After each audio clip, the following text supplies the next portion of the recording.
And I was like, what's out? We're making that kind of video? Hi, There's this a is Zach Log the Great, and I am here tonight with Chris hello. and Nate, Hi. and good to have the gang back together. It's been a little while, um, and we are getting together tonight to discuss G.K. Chesterton's poem, "Hymn," Hymn, not Him. You know, for those interested in homophones out there. Um, Anyway, uh, so Chris, you were out for a little while, so why don't you kick us off?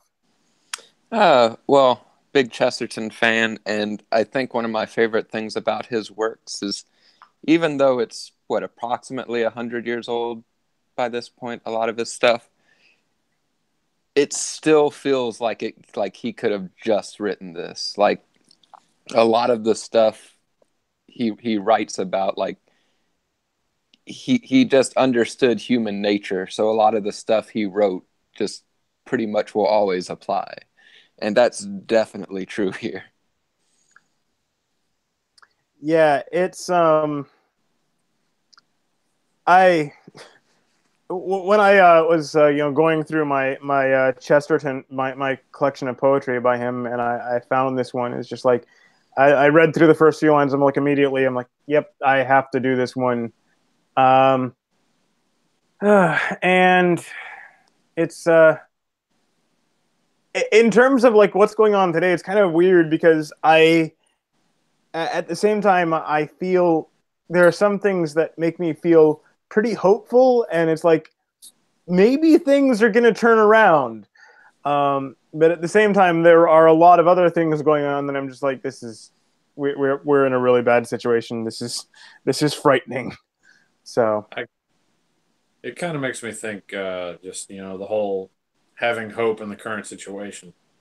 It reminds me a bit of the story of Josiah from the Old Testament, right? Israel has decided that, they're chasing the pagan gods, they're sacrificing their children to Molech and all that.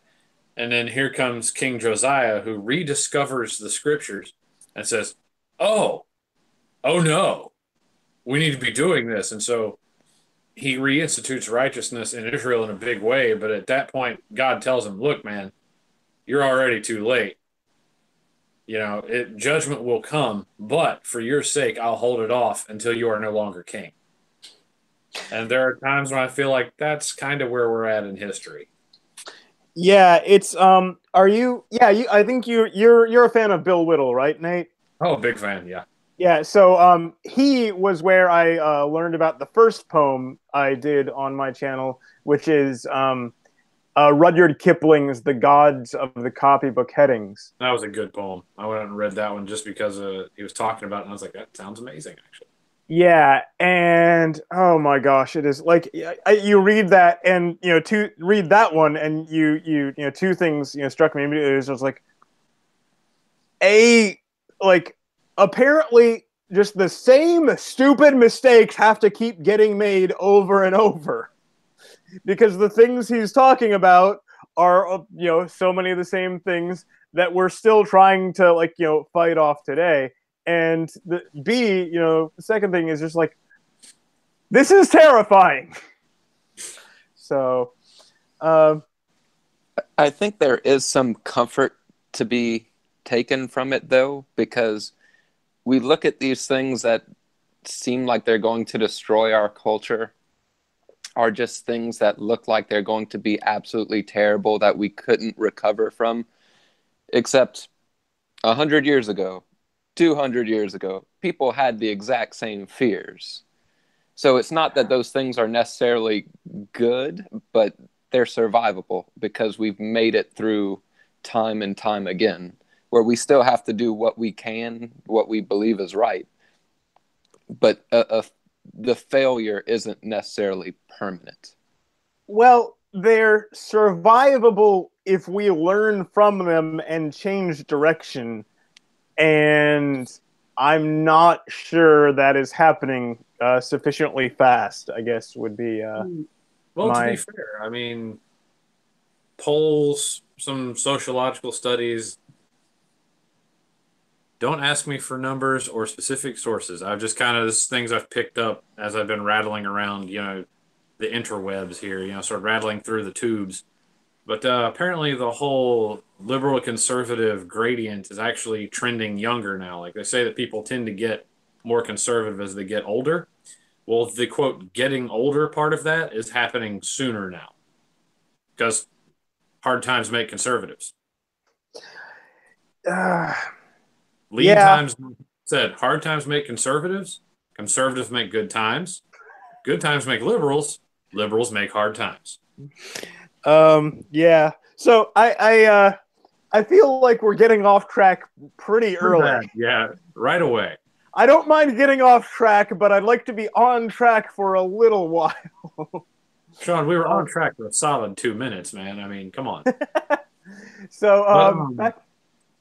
the whole thing, what got me a lot about the end of it was that, his last couple lines, like, uh, lift a shining nation, to a single sword for thee. And I'm like, so he's asking for a new Israel almost, like, hey, raise somebody up, not even it has to be us, not raise us up, just somebody, please God, to be the example, to light the way and to be the sword that cuts down all this foolishness and evil that we're beset by. I was like, nice. It's not just a, oh, woe is me sort of thing. It's a, Lord, we know you have a solution. Well, and in terms of the woe is me kind of thing, it's also, I mean, he is saying like we have problems, things are very bad, but he's also, it's not just a complaint. It's you know God, please save us.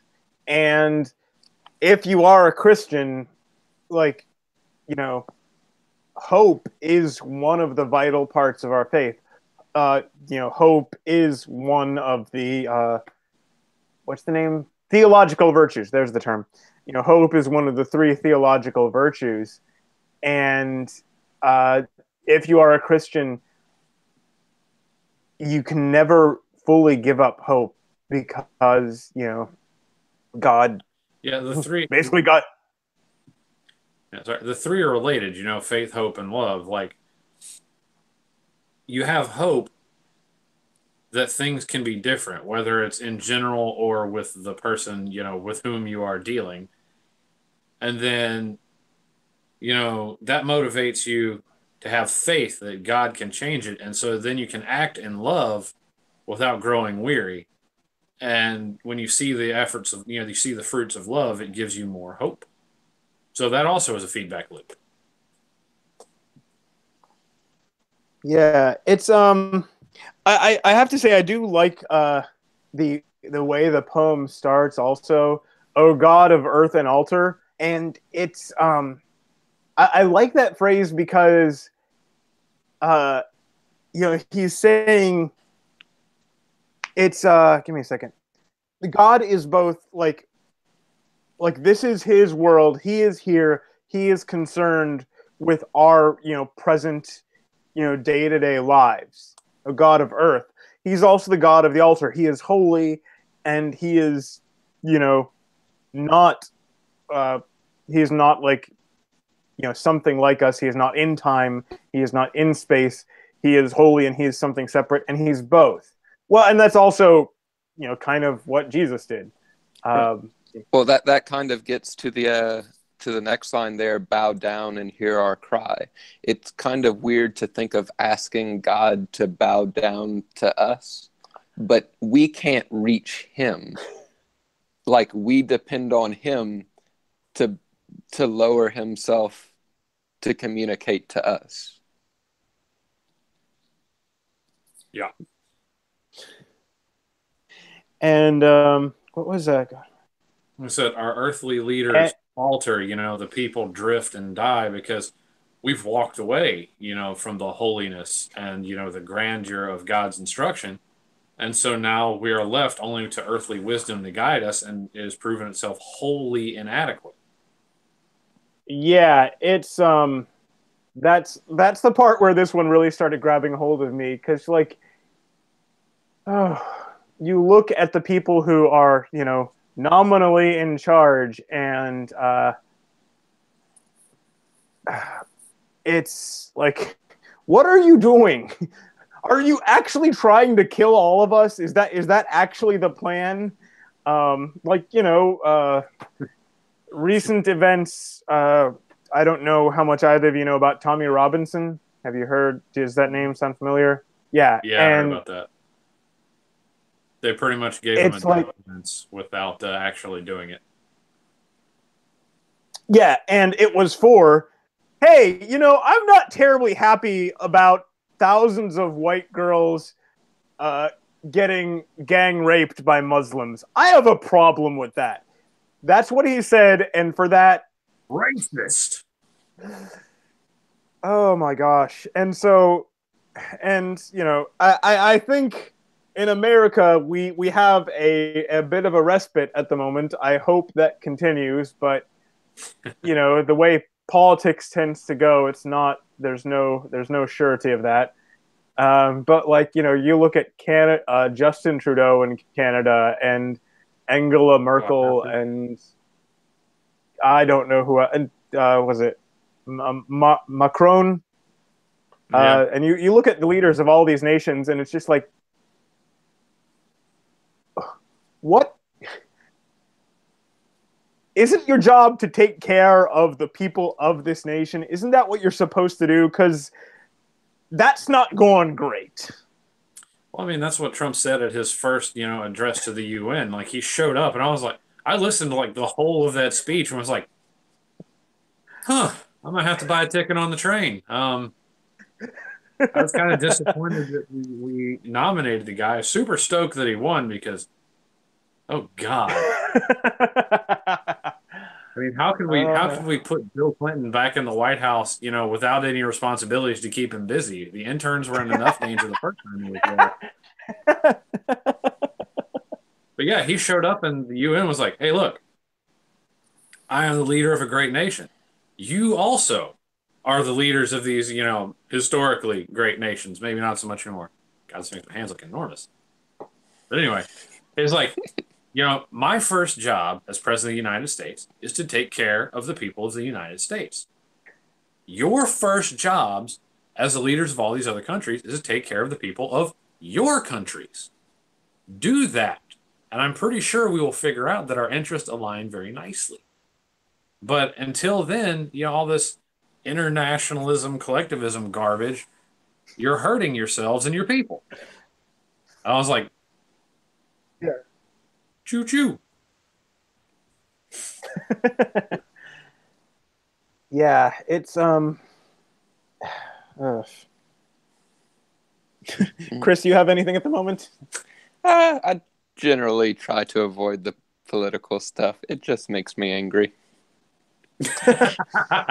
Fair. I understand that one too. But needless to say, our earthly rulers were faltering 100 years ago, and they're still faltering now. It's like that. It's like that video of a guy who falls down for 9 seconds without quite falling down.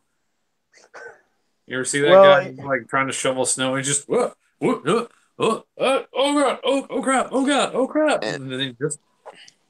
And there is actually another Chesterton, actually a quote I know that kind of applies here. I believe there are an infinite ways in which a man may fall, but only one angle at which he can stand.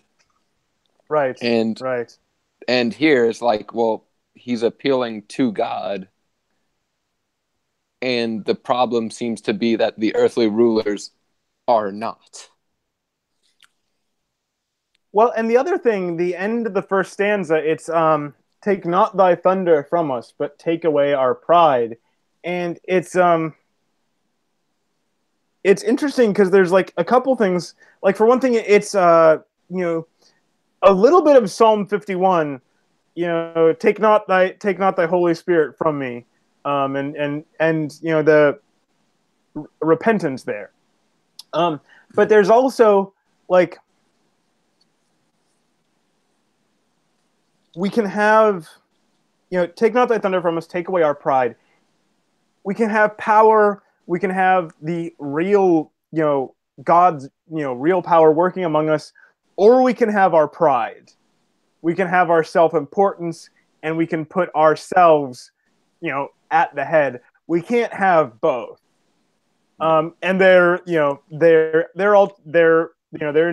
completely opposite directions. And so it's. I mean, I guess that's something, I could just sit here and nod along to that because, that's my marrow, right? It's down the very, very, very center of who I am is that you depend on God, because that's the way I was raised. I guess there's a lot of folks out there that, that's a foreign idea to them, like you got to make it, got to seek your own star, guide by your own light. And hopefully if you, play your cards right and you get lucky, you can get somewhere nice in the end.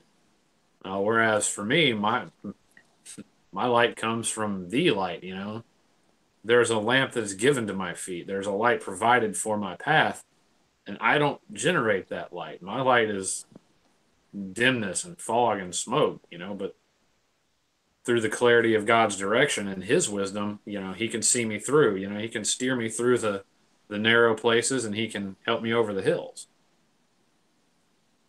But again, if I want to rely on me and I want to be proud of my own, meager virtues and abilities, I'm going to end up in some real awful places, put it that way. Yeah, and it's really easy to just want to depend on yourself, but he kind of recognizes that in the poem. He says at the end there, smite us and save us all. Like he realizes that, yeah, it might hurt, but sometimes to really learn and grow, it's going to take some pain. There's no teacher quite as effective as pain. And it's or as the training instructors told us in basic, you gonna learn today. Like, no, I don't want to learn anymore. That actually reminds me a little bit of the what is it, the John Donne poem, "Batter My Heart, Three-Personed God," and the idea that God can heal us, God can save us, but the path to that is through having everything broken, having the things we think we value taken away. Which is not fun to contemplate. So I'm going to find something else to talk about. What? I'm a bit of an existential coward. Come on. No, but I mean, talk about the things we value, right? We're imprisoned in walls of gold. We've done a very good job in the West, especially, building up treasure. Like, there's more wealth now than there has ever been. And there's a lot of easy ways to create wealth. Well, relatively easy, You don't have to go out and slaughter men on horseback with your mighty sword arm. Now you can say, I have a really neat idea. I'm going to sell it to everyone. And people go, hey, that's great. And suddenly, Facebook is making billions of dollars. Right? So, wealth we're good at. Satisfaction and healthiness and, general, quality of life, maybe not so much. I mean, there's a reason that, we're killing ourselves at an astonishing rate, not just through murder, but just, you know what? I'm going to kill a man today, and it's going to be me. And the other thing with that is, he says, the walls of gold entomb us, and I look at where we are today, and I'm like, I wish it was gold. I wish it was walls of gold. Gold is something real. Gold has actual limits. So much of what is being done today is being done with money that doesn't exist. It's just poof, here it is. It's magic. And well, the economy is a who's going to pay? psychological thing these days. You And don't trade who's going to money so pay? much as you trade certificates of confidence. So our And the dollar thing back on is, like, confidence standard. well, there's also okay, that's another topic. But there's also petroleum, which is anyway, not gonna get into that now. But like, Digression dodge. someone is going to pay for this. Like, it's I mean, what is it? It's the copybook headings again. Uh, you know, but though we had plenty of money, there was nothing our money could buy. Like, you can't keep this pretend stuff going forever, and odds are not bad that it's gonna be our kids who are going to see the very ugly consequences of these decisions, and I don't know what to do about that. Teach them how to So live. Teach them how to live. Teach them how to shoot. that too. But what was the let's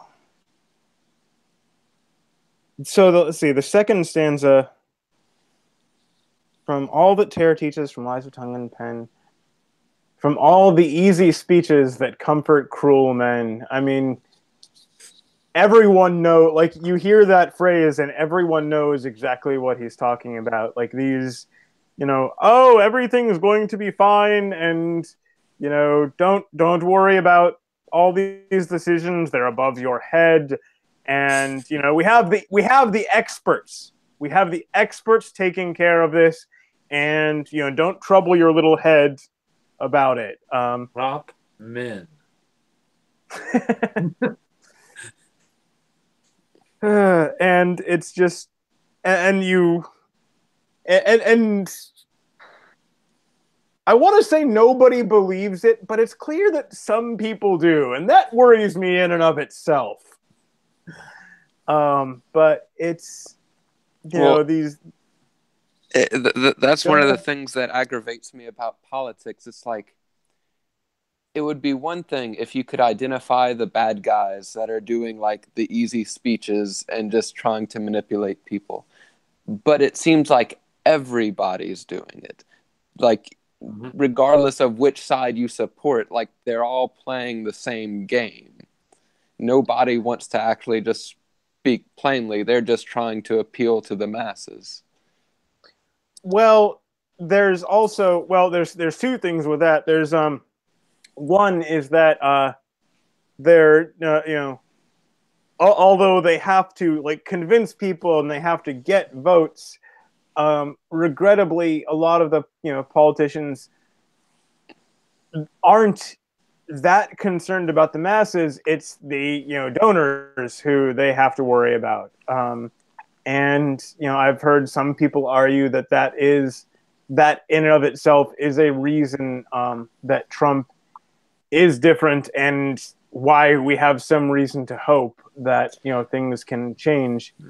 Well, I was thinking more of the, like, boiling down things to just like brief phrases and catchphrases, and rather than anything of actual substance, just trying to come up with things that'll stick in people's heads. And that there's two things with that. There's one, what kind of population do we have today, and what kind of education are we actually getting, where people actually understand, anything complex, and what do they come out of high school able to actually really deal with? And Mitochondria is the powerhouse of the cell, Sean. What else do I need to know? But yeah, and the death of character education, I think, has been the thing we've lost in education the most. Because facts and figures, you can learn those on the spot, kind of as you need them, right? I mean, there are some things, yeah, okay, basic math. A grasp of history, I find would probably be more important than math. yeah, learn how we became who we are. and I feel like that's the sleep that he's praying to be delivered from.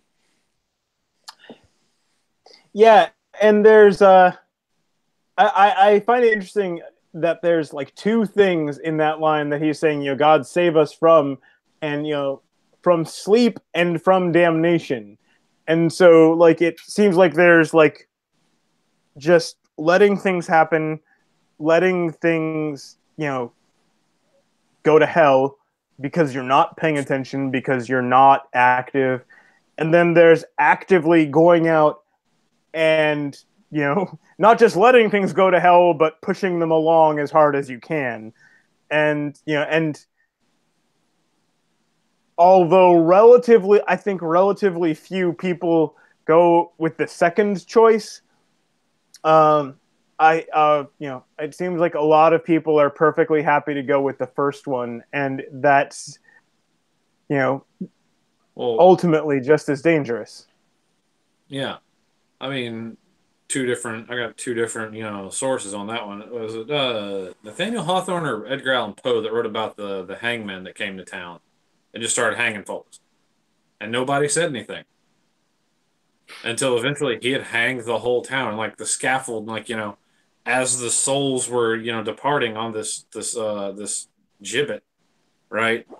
The the scaffold seemed to grow in its size and darkness until he's hanging the narrator of the story, who is like the last guy in town, and he's like, I don't know what I did, but ultimately just standing by and watching all these people killed, I suppose that's my sin, and then he gets hanged.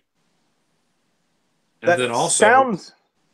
I'm not familiar with that story, but if I had to guess, I would say that sounds more like Nathaniel Hawthorne. Edgar Allan Poe's don't tend to have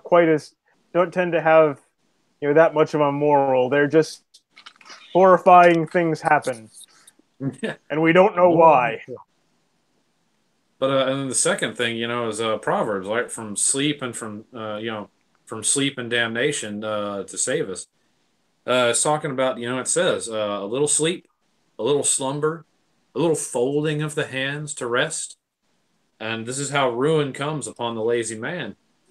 In that case, it's really talking more about like economic ruin. Like if you're a lazy bastard, you're gonna starve to death, or at least be poor. But it works in sort of larger categories, because if you decide just that takes a lot of energy to fight that evil. I'm just gonna bow out of this one, guys. I'm gonna step back from this process, or I'm not gonna raise my voice when I could. I'm just this. I'd rather do other things with my time. Life is short. Why fret? And there's a new Call of Duty out. Dang it! That's awful. I don't know. That was just an example. No, that's definitely something we should have stopped from happening. I'm sad now. I think that's one of those things that kind of works for any year, saying there's a new Call of Duty out. But let's see. Oh, and so the last stanza starts off with what tie in a living tether the prince and priest and thrall, bind all our lives together. And I find this one I really find this one interesting because it does seem to me to show like a large part of what's going wrong today is like okay, between the ordinary everyday people and the people up at the top, whether you're talking about government or big corporations or whatever, like there's this enormous divide there, like just in that one there's this split, and they don't seem to understand or care like about the things that matter to us. And then there's also in the United States today, we're bringing in all these people, or allowing to come in passively all these people who don't share our culture and who don't follow, who don't understand our values, and leaving aside whether or not like they can assimilate, it's pretty clear that they're not doing so. They aren't joining a common culture. We aren't tied together. There's no like if you get to the things that we all share, like there's so few things left that like you can't have a country with that. And so all you can have in that is just this eternal strife between these groups. But politics was never the torch that was going to weld those things together anyway. That's why that's why Chesterton is praying, saying that the cord with which he hopes God to bind us is not the cords of political affiliation or nationhood or any of that sort of thing.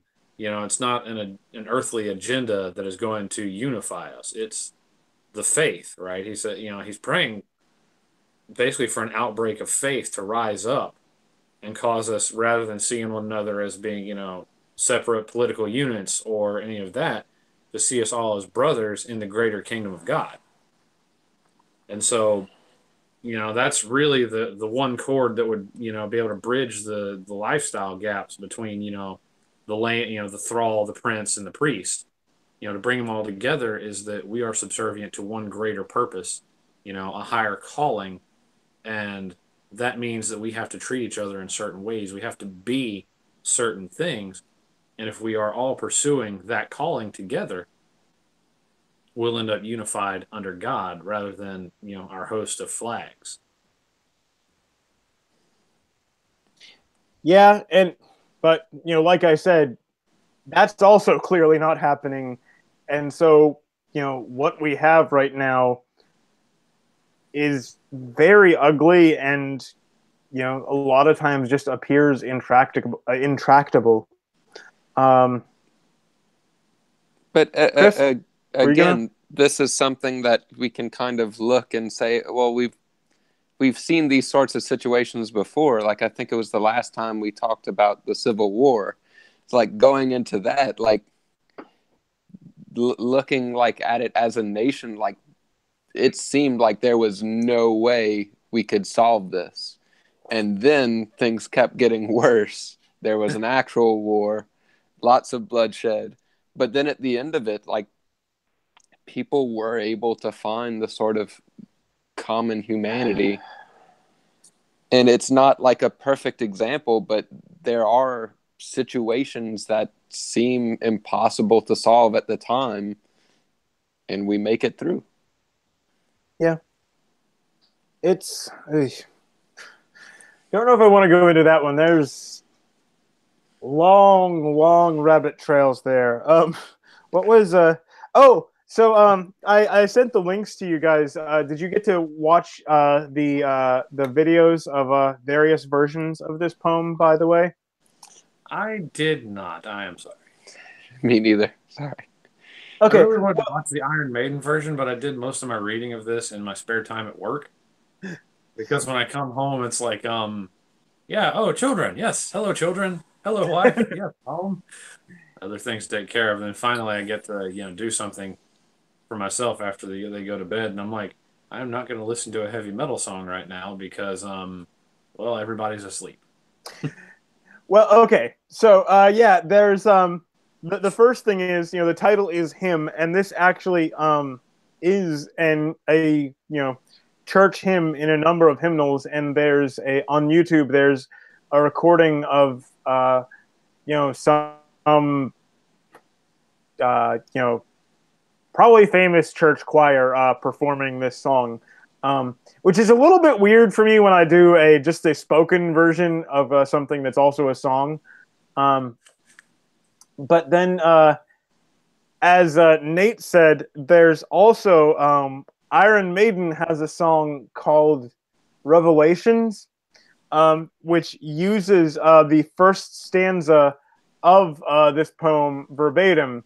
And I was actually reading up a little bit about it, and I haven't had time to look at the rest of the lyrics myself because it's just the first stanza, and then there's there's original lyrics after that.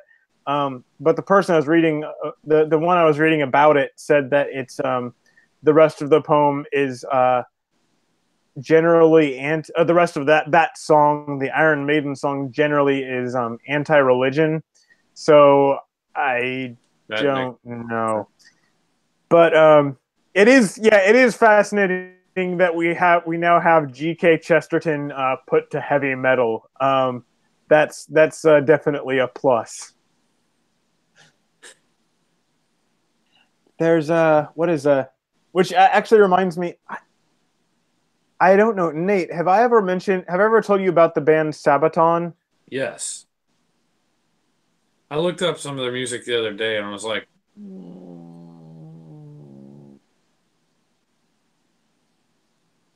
it was interesting, but I was like, I don't know if I'm feeling it today.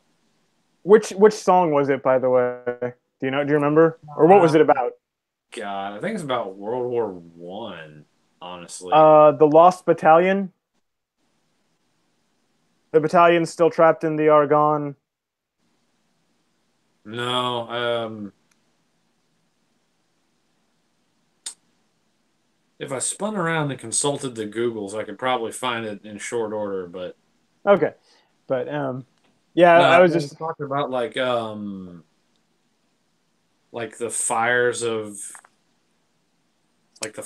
of religion and nations, like burning down, millions would die. I was like, yeah, I don't know. It all seemed a little bitter at the moment. I was like, frankly, I'm in the mood for some songs about drinking beer on down by the river tonight. So I'm just gonna click off it. you could look up what is it? Chris showed me this. Are you familiar with Rhett and Link? Good Mythical Morning. No, Okay, beyond the well names. No. they took a there's a song and I think we talked about this at another point. Body Like a Back Road. Does that sound right? Okay. Yeah, you Okay. mentioned. Well, Chris brought it up, I think, but yeah. Good. So they took all of that musician's lyrics and they put that into a predictive text engine, and they used that to write a new song from this guy's lyrics, and it's pretty fun. It's a yes, it's an AI generated country song. So. Um, Can't get much worse than some of what's already been put out and made a lot of money. You know what? I think I'm going to become a country singer. Just give me a couple days. So I think we've covered most of the poem. Are there any other pieces either of you two want to get into, or I think we covered it. Nate? Anything big we missed, you feel? Mm. No, I got to spout off a lot about the virtues of faith and all that sort of thing. So I think I'm pretty happy with the evening. Okay. Well, then I think we can close it off for tonight. And thank you guys again for joining me. God be Yep. with you. Y'all have a good one. And